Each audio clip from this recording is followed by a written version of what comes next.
Hello everyone, this is Lexicon coming at you with another EDH list. Today we're going to be going over Selesnya. So let's hop into the video or deck tech. So our commander is Torens. He is a 3-mana commander, Selesnya, with the ability Training. So training is basically, this is how training works. So when you attack with a creature that has power greater than another creature, it gets a 1/1 counter. And then Torrens has a really cool built-in ability where whenever you cast a creature spell, you make a green-white human soldier creature token with training. So as we're casting creatures while our commander is out, we're also generating these little 1/1 humans that, as long as we're attacking with another creature with greater power, they will get an additional 1/1 counter as well. So let's look at the creature package. Falconer is here to give our tokens flying. Adeline is a very good 3-mana creature that will generate us 3 1/1 humans whenever we attack a player. So since we're playing most likely in a pod with 3 other people, we will get 3 tokens. This is here for ramp. Beast Whisper is to draw cards as we cast creatures. Birds of Paradise is for ramp. Boromir is a way to protect our board from getting wiped. It also has a cool ability where it says that if an opponent casts a spell that no mana was spent to cast it, you counter that spell. Champion of Lambho is here just to get bigger as we generate tokens and make our creatures unblockable as long as Champion has greater power than the creatures that our opponent controls. Champion of the Parish is just a good 1-drop. When another human ETBs, you put a counter on it. Conclave Mentor is a scale ability. Coppercoat Vanguard will give all our other humans +1/+0 and Ward 1. The elves are in here to ramp us. This human warrior, Heron Blade Elite, whenever another human ETBs, you put a counter on it, and you could add X mana of any one color where it's our power, so that'll help us ramp. Hopeful Initiate is another training creature, which for 3 mana we can remove 2 1/1 counters to destroy an artifact or enchantment that is bothering us. Jaheira gives our tokens green mana. Kami is another scale ability and also generates us mana due to its power. Catilda is another ramp card, or Mana Dork, which gives all other humans add one mana of any color. King Darien is here to pump the squad and sacrifice it to give our tokens hexproof and indestructible.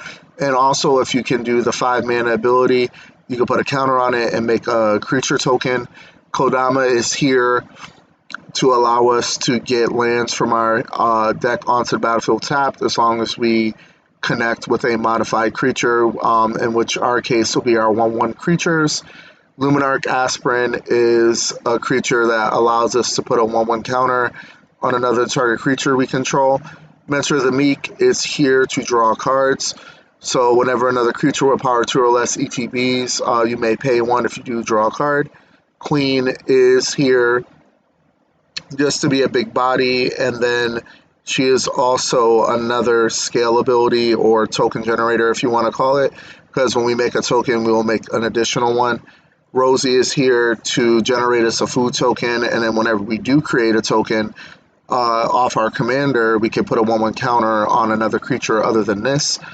Rumor Gatherer, since we're going to have creatures ETBing multiple creatures each turn, we can scry and draw cards off of this.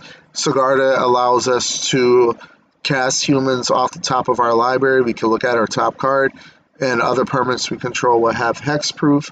Thalia is to pump the squad when it ETBs, and also put counters on itself when another human enters. Talia is a 2/1 first strike that slows down our opponents with their non-creature spells because they cost 1 more to cast. Thalia, as I mentioned in another video, is pretty much authority of the consoles on a creature, but even though it's more expensive, it's a little bit better in my opinion because it allows your opponent's non-basics to come into play tapped, And our last creature is Welcoming Vampire. Wherein another creature with power 2 or less ETBs, we draw a card, but it only triggers once per turn.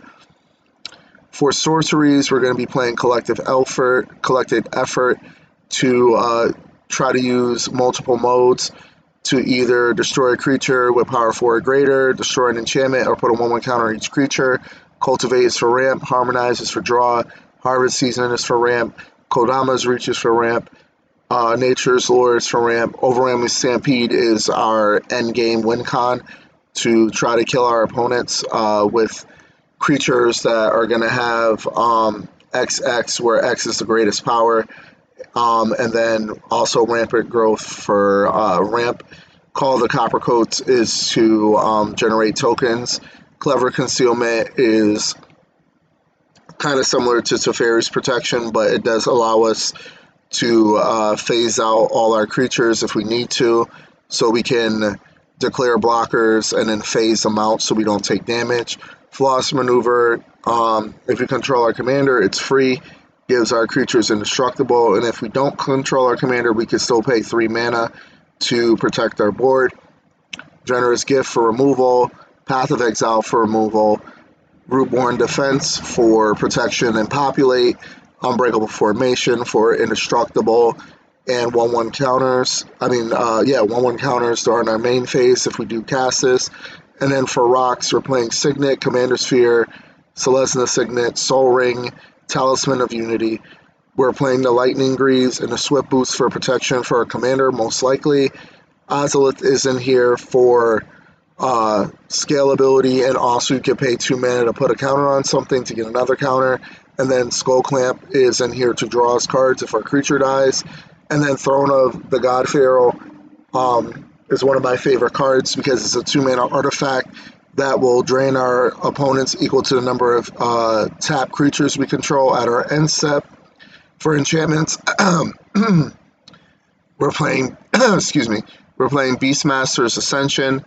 So whenever we attack with a creature, we put a quest counter on it, and then if we have 7 more, all of our creatures will get +5/+5. Dawn of the New Age is a new card that when it ETBs, you put a hope counter on it for each creature, and then at our end step, we may draw a card, and then once it has no counters left on it, we gain 4 life. Elven Chorus is in here to look at the top card. We can cast creature spells from the top of our library, and then our creatures control have add 1 mana of any color. Flowering of the White Tree is a double white legendary enchantment that gives our legendary creatures +2/+1 in ward, and all other non-legendaries +1/+1.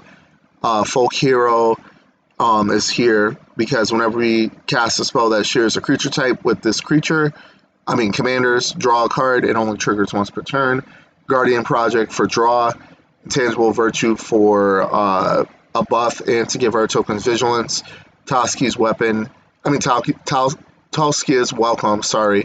allows us to draw a card whenever a creature enters with mana value 3 or less. And then finally, Tribute to the World Tree. Whenever another creature enters the battlefield, we draw a card if its power is 3 or greater, and otherwise we put 2 1/1 counters. And then finally, for the lands, I'm just going to go over the utility lands, which is Castle Ardenvale.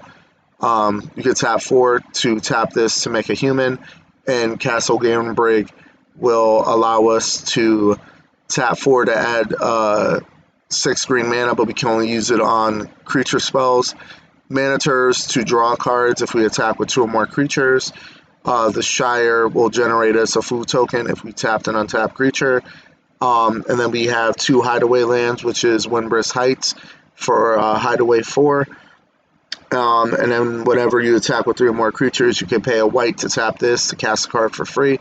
And then Mosswork Bridge is here with hideaway. So we're going to look at the top 4 again, put a card here, and then for 1 green we can play the exile card for free if all of our creatures combined power is 10 or greater. So that is the deck in a nutshell. The mana curve is 3, so we start pumping out. We start getting going usually on turn 3 or turn 2, depending on if we start with a Soul Ring or some type of mana dork. and that's it. So 51% of our symbols are white, 45% of our symbols are green, 14% are colorless.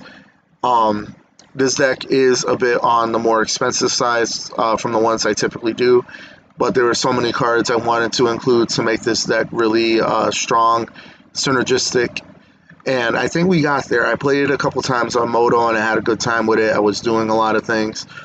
So other than that, I hope you enjoyed the video.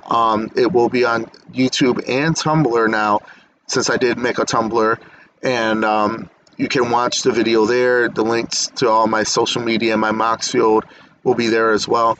And I hope you have a great day and take care.